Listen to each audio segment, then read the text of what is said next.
मित्रों, लूसी हत्याकांड का अगला भाग प्रस्तुति की जा रही है। ध्यान से सुनिए। मर्डर मिस्ट्री का इस कहानी में लुत्फ उठाइएगा। सस्पेंस से भरपूर, मनोरंजन से भरपूर। अब कातिल कौन, जानिए। पिछले भाग में हमने आपको सुनाया था कि वकील राघव, कुणाल समझ लो कि तुम्हारी जमानत हो जाएगी और ये केस भी 2-4 पेशियों में ख़त्म हो जाएगा यदि आपका दोस्त दिनेश और उसकी मम्मी गवाही देने आ जाए तो हमारी सारी समस्या हल हो जाएगी। आगे की कहानी का लुत्फ उठाइए। वकील साहब और कुणाल के पिता गणेश श्रीवास्तव जी दिनेश के घर पहुंचते हैं तो दिनेश को पता चलता है कि कुणाल कत्ल के जुर्म में जेल में है। कुणाल बहुत परेशान हो जाता है, लेकिन उनको आश्वासन देता है कि उसे पता है कि कुणाल ऐसा लड़का नहीं है और दो अपनी मम्मी के साथ गवाही देने समय से पहुंच जाएगा। 4 अगस्त को कोर्ट में पेशी के लिए एसीपी खुराना कुणाल को लेकर पहुंच जाते हैं। कुणाल को मुजरिम के कटघरे में बुलाया जाता है और एसीपी खुराना को गवाह के कटघरे में रोमी सरकार वकील की हैसियत से खड़ा था। लूसी और कुणाल के परिवार वाले दोनों ही कोर्ट में मौजूद थे।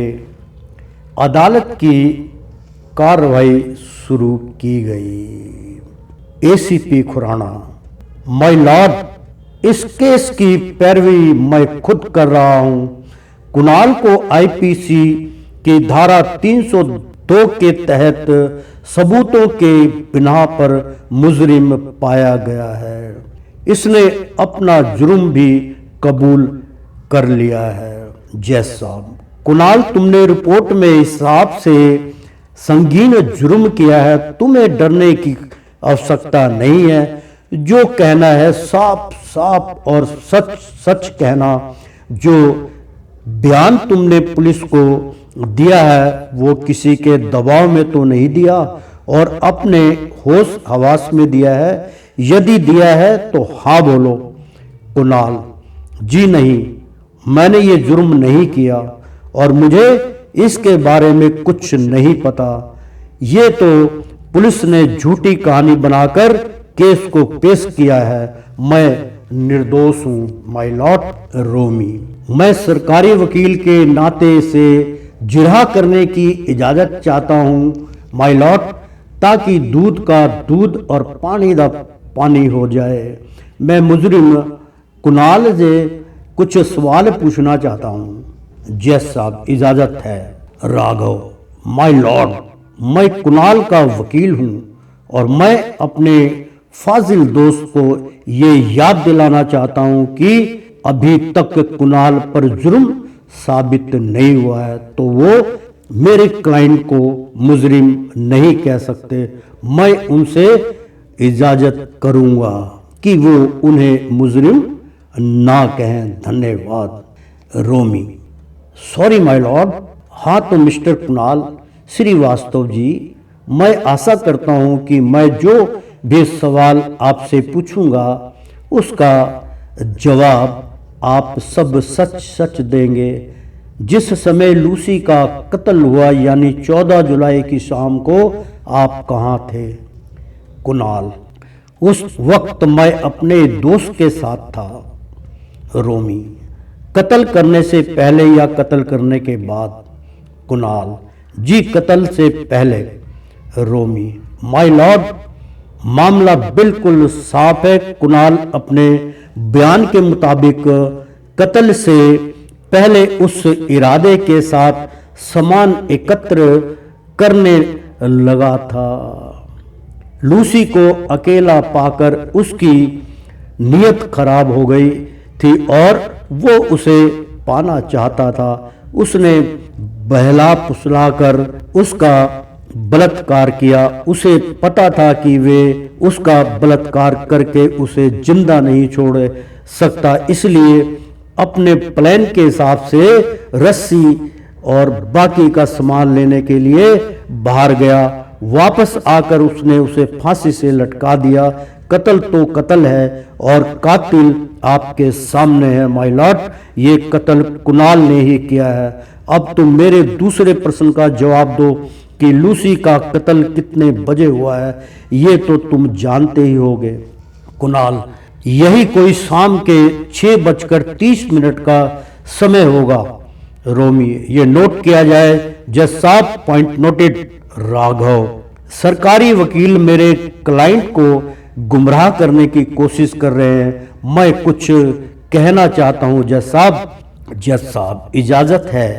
राघव, माय लॉर्ड, पोस्टमार्टम की रिपोर्ट के हिसाब से तो वे कत्ल नहीं, ये आत्महत्या है। मेरे काबिल दोस्त ये भूल रहे हैं क्योंकि जिस समय लाश को नीचे उतारा गया उस समय लाश की आंखें मोटी और खुली हुई थी। ये फोटो में साफ साफ देखा जा सकता है। यदि लाश को मारकर लटकाया गया होता तो जीभ और आंखें बाहर नहीं निकलती। हाँ, यदि जिंदा व्यक्ति को लटकाया जाए तो उसकी जीभ और आंखें बाहर आ जाती है माय लॉर्ड। ये सीपी खुराना ने अपनी रिपोर्ट में साफ लिखा है कि लूसी को मारकर लटकाया गया है। इस बात को मद्देनजर रखते हुए तो ये कत्ल नहीं, एक आत्महत्या है। ये केस आत्महत्या का है। ये जिरहा सुनकर कोर्ट में तालियां बजने लगी।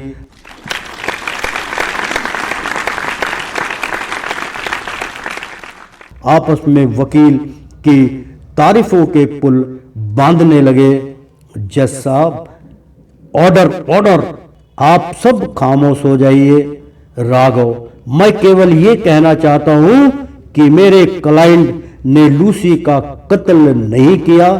धन्यवाद। रोमी, माय लॉर्ड, मैं ये साबित करना चाहता हूं कि जब लूसी का कत्ल हुआ उस समय कुणाल वहां मौजूद था। इस बात को साबित करने के लिए मैं मेरे पहले गवाह संजीव खुराना जी को बुलाना चाहूंगा, जो लूसी और कुणाल की कंपनी में एमडी है। संजीव खुराना, कसम खाते हैं कि वो जो भी कहेंगे सब सच कहेंगे और सच के सिवा कुछ नहीं कहेंगे।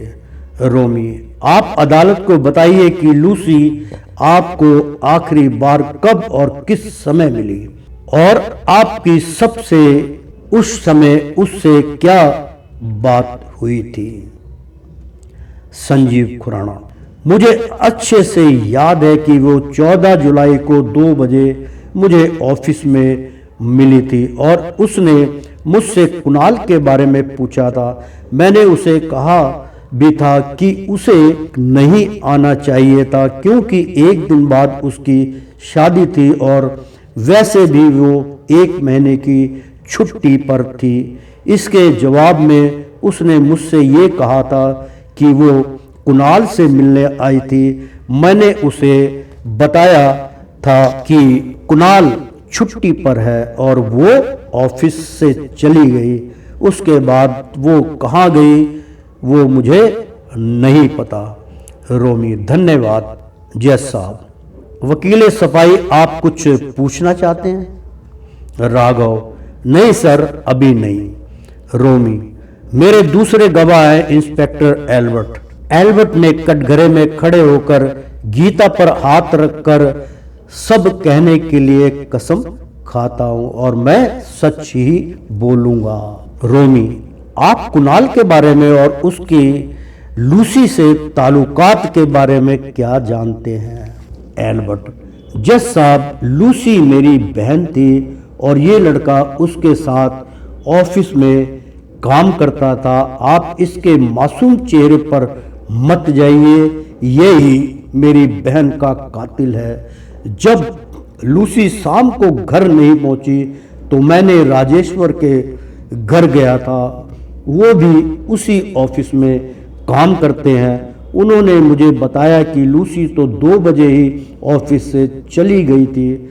मैंने लूसी को वहीं से फ़ोन किया था। लूसी ने मुझे खुद बताया कि वो ठीक है और कुणाल के घर पर है क्योंकि उसका जन्मदिन है। उसने कहा कि उसने कुणाल से वादा किया था कि वो उसके जन्मदिन पर उसके घर जरूर जाएगी।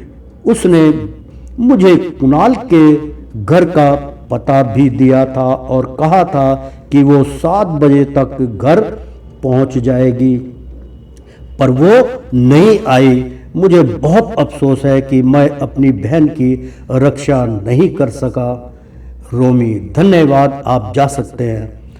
जज साहब, इन बातों से तो कुछ भी साबित नहीं होता। आपके पास कोई ठोस सबूत है जो कुणाल को मुजरिम साबित कर सके? रोमी, जज साहब, ये गौर करने की बात है क्योंकि एक बयान में कुणाल ने कहा था कि वो 8:30 पर घर था और दूसरे बयान में कहा कि 6:45 पर वो घर के दरवाजे पर खड़ा था। ये बार बार अपना बयान बदल रहा है। पोस्टमार्टम की रिपोर्ट के हिसाब से कत्ल 6:30 पर हुआ था, तो बात साफ है कि कत्ल करने वाला और कोई नहीं, ये कुणाल ही है। जैसा मैं गुजारिश करूंगा कि सख्त से सख्त सजा दी जाए। राघव, माय लॉर्ड, मैं फिर से एक बात याद दिलाना चाहूंगा कि ये केस आत्महत्या का है, ना कि कत्ल का। जिस समय ये आत्महत्या हुई उस समय कुणाल घर पर था ही नहीं। यदि घर पर होता तो आत्महत्या होती ही क्यों? जज साहब, वकील सफाई, अगर वो घर पर नहीं था तो फिर कहां था? क्या आपके पास कोई सबूत है जो ये साबित कर सके कि कुणाल उस समय घर पर नहीं था? राघव, जी जज साहब, मेरे पास इस बात का पक्का सबूत है कि कुणाल उस समय घर पर नहीं था। मैं अदालत से उस गवाह को पेश करने के लिए 15 से 20 मिनट की मोहलत चाहता हूं क्योंकि वो लोग ट्रैफिक में फंस गए हैं। जज साहब, ठीक है, अदालत की कार्रवाई 20 मिनट के बाद शुरू की जाएगी। राघव कुणाल के घर वालों से बात करता है कि अगर वो लोग समय से नहीं पहुंचे तो उनका केस कमजोर पड़ जाएगा और जमानत भी रद्द हो जाएगी। गणेश जी राघव को आश्वासन देते हैं कि दिनेश कुणाल का बहुत अच्छा दोस्त है, वो जरूर आएगा। दूसरी तरफ दिनेश और उसकी माँ की बहुत बहस हो रही थी क्योंकि उसकी माँ को डर लग रहा था। उनका कहना था कहीं वो लोग ना फंस जाए। कुणाल अपनी जगह परेशान था क्योंकि उनकी गवाही कुणाल को बेगुनाह साबित कर सकती थी। फिर उसने अपनी माँ को समझाया कि अगर अब वो नहीं गए तो पुलिस छानबीन करने के लिए घर से उठा ले जाएगी, क्योंकि उन्होंने अपना नाम लिखवा दिया था। उसकी माँ जैसे तैसे तैयार हो जाती है और वो अदालत पहुंच जाते हैं। अदालत की कार्रवाई फिर से शुरू हो जाती है। दोनों सच कहने की कसम खाते हैं। रोमी, आप मुजरिम कुणाल को कब से जानते हैं?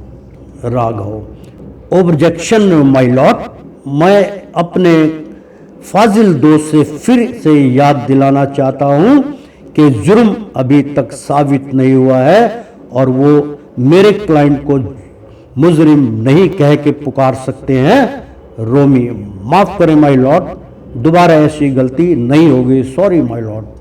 दिनेश की माँ, जी मैं कुणाल को जानती हूँ, लेकिन बहुत दूर के रिश्ते से। ये हमारे गांव से लगभग 20 किलोमीटर दूर एक गांव में रहता था। ये अच्छे स्वभाव का है और मेरे बेटे के साथ पढ़ता था, ये कभी कभी हमारे घर भी आता था। रोमी: क्या दिल्ली में भी ये आपके घर आता जाता रहता था? जमुना जी: वहां आकर ये दिनेश को एक बार बस में मिला था, उसके बाद एक दो बार ये घर आया था। रोमी: कुणाल का कहना है कि वो 14 जुलाई को शाम को 6 बजे आपके पास था, क्या ये सही है? जमुना: मेरा एक्सीडेंट 13 जुलाई को हुआ था, ये मेरे पास मुझसे मिलने तो नहीं आया था, पर मेरे बेटे ने मुझे बताया था कि कुणाल वहां आया था। रोमी: आप कुछ पूछना चाहेंगे वकील साहिबा? आप कुछ पूछना चाहेंगे वकील सफाई? राघव: आपने किसी दबाव में तो ये बयान नहीं बदला जमुना जी, आप इस केस की अहम गवाह हैं, आप इस बात को अच्छे से जानती हैं कि 14 जुलाई को शाम 6 बजे कुणाल आपसे मिलने अस्पताल आया था और वो 13 जुलाई नहीं बल्कि 14 जुलाई की शाम थी। ये एक लड़के की जिंदगी का सवाल है। मेरे पास अस्पताल के रिकॉर्ड हैं कि आपको 14 जुलाई को शाम को 5:30 पर भर्ती किया गया था। जमुना जी: देखिए वकील साहब, मैं एक बूढ़ी महिला हूं और चोट लगने की वजह से मेरी याददाश्त कमजोर हो गई है, इसलिए शायद गलत तारीख बोल गई। मुझे बेहोशी की हालत में अस्पताल में भर्ती कराया गया था, मुझे झूठ बोलकर भला क्या मिलेगा?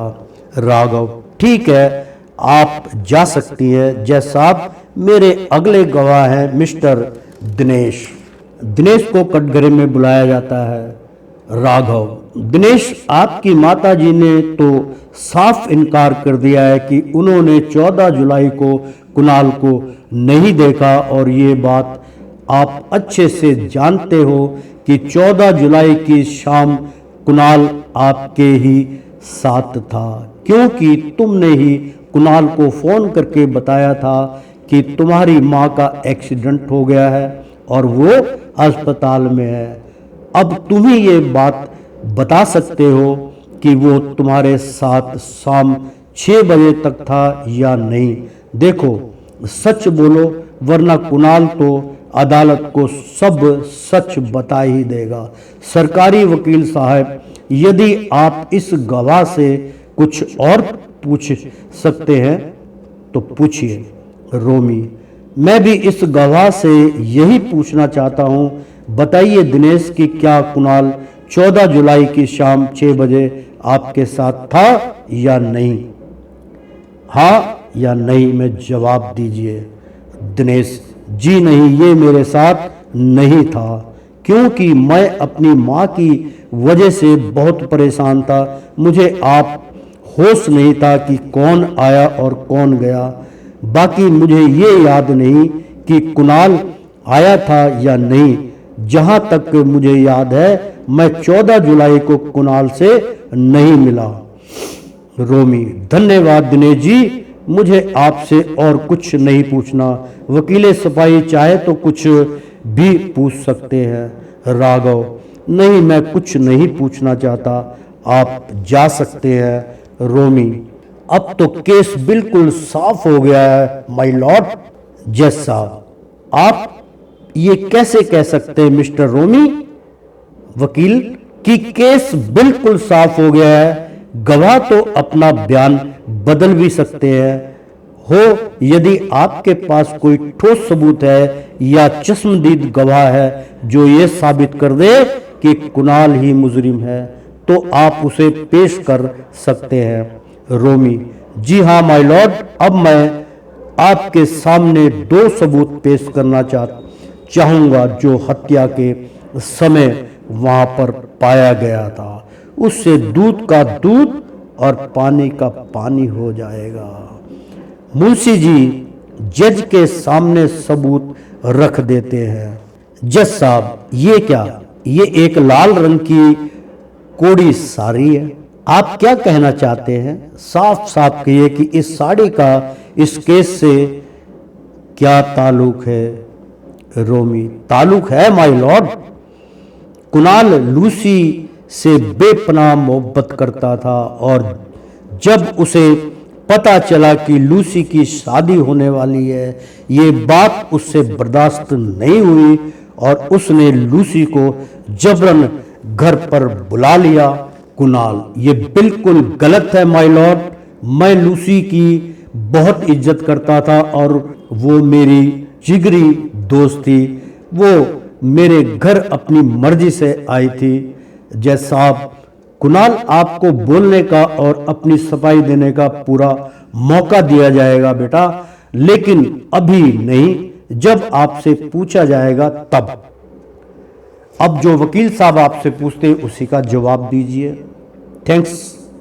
रोमी: माय लॉर्ड, ये नोट किया जाए कि अभी अभी कुणाल ने सबके सामने कहा कि लूसी उसकी जिगरी दोस्त थी। इसका मतलब ये हुआ कि वो लूसी को दिल से चाहता था, इसलिए कुणाल से बर्दाश्त नहीं हुआ कि लूसी की शादी किसी और से हो जाए।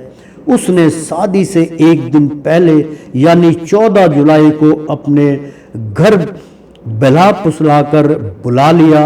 हो सकता है कि कुणाल ने कहा हो कि अगर वो नहीं आई तो वो मर जाएगा। लूसी बहुत बोली थी और वो कुणाल के अंदर की बातों को सच मानकर गुमराह हो गई हो। वो अपने इस प्लान में कामयाब भी हुआ, इसलिए तो लूसी कुणाल से मिलने 14 जुलाई को ऑफिस गई थी। वो उस दिन जानबूझकर छुट्टी पर था। इस बात का सबूत हमें संजीव खुराना जी ने भी दिया है। लूसी फिर कुणाल के घर जाने के लिए मजबूर हो गई। लूसी के अंदर डर पैदा हो गया था कि कुणाल सचमुच कोई गलत कदम ना उठा ले। लूसी 4 बजे कुणाल के घर पहुंची, जहां कुणाल ने पहले से सारी प्लानिंग करके रखी हुई थी। भाई माय लॉर्ड, ये रस्सी देख रहे हैं आप? ये वही रस्सी है जिस रस्सी से लूसी के गले का फंदा बनाया गया।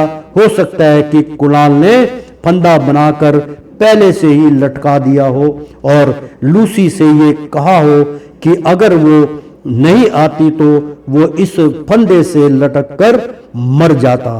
लूसी इसकी बातों में आ गई और इसके इरादों को नहीं समझ पाई होगी। फिर ये हुआ होगा कि अपनी ख्वाहिश बताकर ये लाल रंग की साड़ी पहनकर एक दुल्हन के रूप में आने को कहा होगा। फिर उसे ठंडी शरबत में शराब मिलाकर पिला दी हो। ठीक 5:45 पर किसी बहाने से कहीं चला गया हो।